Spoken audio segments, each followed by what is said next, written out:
সালাতে দোয়া কবুল হয়। সালাতে দোয়া কবুলের 3 জায়গা। একটা হচ্ছে তাকবীরে তাহরিমার পরে আমরা সানা পড়ি না, আমরা তো একটা পড়ি। আল্লাহর হাবিব সুন্নাহ এবং নফল নামাজে আরো পড়তেন সানা, ওই দোয়া কবুল হয়। 2 নম্বর জায়গা সালাতে সেজদায় পড়ে দোয়া করলে কবুল হয়। আকরাবু মা ইয়াকুনুল আবদু মির রাব্বিহি ওয়া হুয়া সাজিদ ফাকসিরু ফীহি দুআ।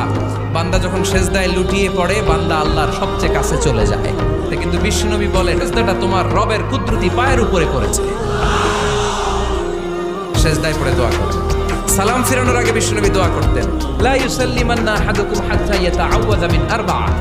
আল্লাহর হাবিব বললেন 4 জিনিস থেকে পানাহ না আছে আমার কোন উম্মত যেন সালাম না ফিরায়। তারা যেন পড়ে আল্লাহুম্মা ইন্নী আউযু বিকা মিন আযাবিল কবর, আউযু বিকা মিন আযাবি জাহান্নাম, আউযু বিকা মিন ফিতনাতিল মাহইয়া ওয়াল মামাত, আউযু বিকা মিন ফিতনাতিল মাসিহিদ দাজ্জাল।